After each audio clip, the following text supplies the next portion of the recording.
Rich dad poor dad उपसंहार। केवल $7,000 में ही कॉलेज की शिक्षा।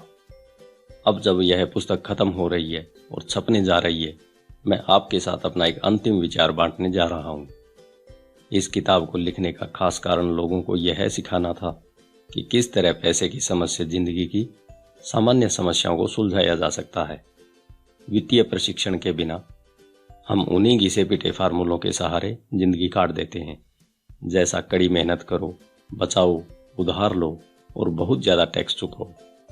आज हमें ज्यादा समझदारी की जरूरत है।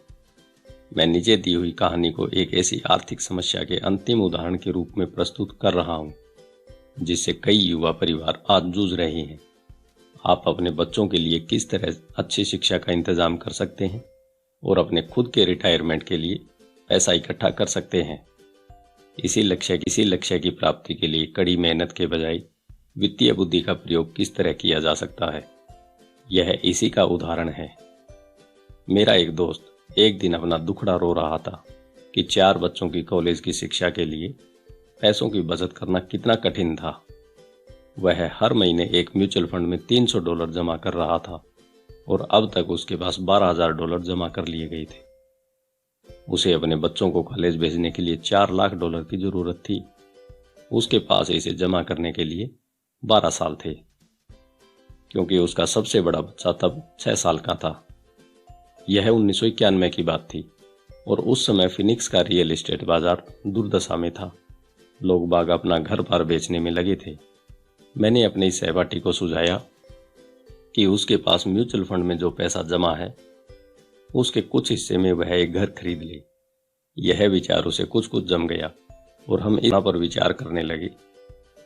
उसकी मुख्य चिंता यह थी कि एक और घर खरीदने के लिए उसकी बैंक में क्रेडिट नहीं थी और उसके पास इतना नगद नहीं था। मैंने उसे भरोसा दिलाया कि किसी प्रॉपर्टी को फाइनेंस करवाने के लिए बैंक के पास जाने के अलावा दूसरे रास्ते भी होते हैं। हमने 2 हफ्तों तक मकान खोजा, एक ऐसा घर जो हमारी सारी जरूरतों को पूरा करता हो। चुनने के लिए हमारे पास बहुत से घर थे, इसलिए हमें शॉपिंग में मजा भी बहुत आ रहा था। आखिरकार हमने एक अच्छे मोहल्ले में 3 बेडरूम और 2 बाथ वाला घर खरीद लिया। घर पसंद किया। मालिक उसी दिन घर बेचना चाहता था, क्योंकि वह और उसका परिवार कैलिफोर्निया के लिए जा रहे थे, जहां उसकी नौकरी उसका इंतजार कर रही थी। वह $1,02,000 चाहता था, परंतु हमने उसे 79,000 का ऑफर दिया। उसने तत्काल उसे मंजूर कर लिया। उस घर पर एक नॉन क्वालिफाइंग लोन था, जिसका मतलब यह था कि कोई बिना नौकरी वाला आदमी भी उसे बैंकर के अनुमोदन के बिना खरीद सकता था। मकान मालिक पर $72,000 का कर्ज बाकी था, इसलिए मेरे दोस्त को केवल बचे हुए $7,000 का इंतजाम करना था, जो कर्ज की रकम और खरीदने की राशि का अंतर थी। जैसे ही मालिक ने घर खाली किया, मेरे दोस्त ने मकान किराए पर उठा दिया। सारा खर्च निकालने के बाद, जिसमें कर्ज की किस्त भी शामिल थी, उसकी जेब में हर महीने $125 आने लगे। उसकी योजना थी कि वह मकान को 12 साल तक अपने पास रखे और हर महीने मिलने वाली अतिरिक्त $125 का उपयोग करके जल्दी से जल्दी कर्ज उतार दे। हमने अनुमान लगाया कि 12 सालों में कर्ज का एक बड़ा भाग चुक जाएगा और जब उसका पहला बच्चा कॉलेज जाएगा तो उसके पास $800 प्रति माह की आमदनी होगी। अगर उस मकान की कीमत बढ़ जाती है तो वह घर को बेच भी सकता है।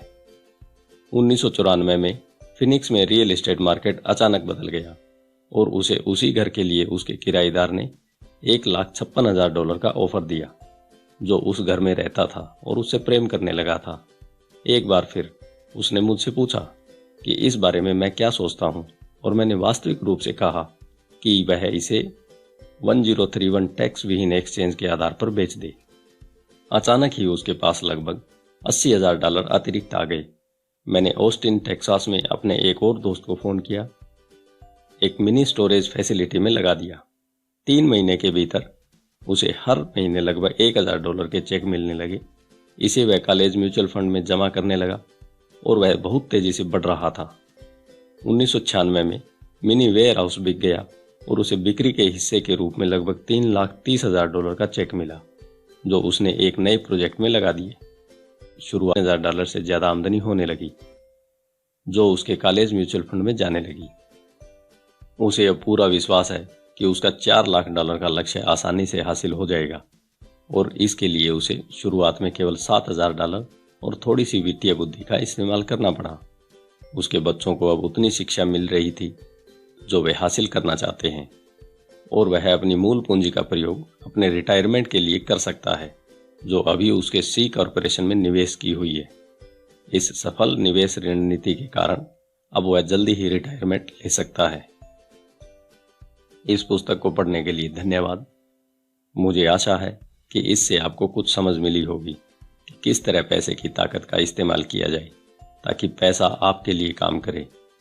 आज हमें बचे रहने के लिए भी पैसे की समझ की जरूरत है। यह विचार कि पैसा बनाने के लिए पैसे की जरूरत होती है, वित्तीय रूप से नासमझ लोगों का विचार होता है।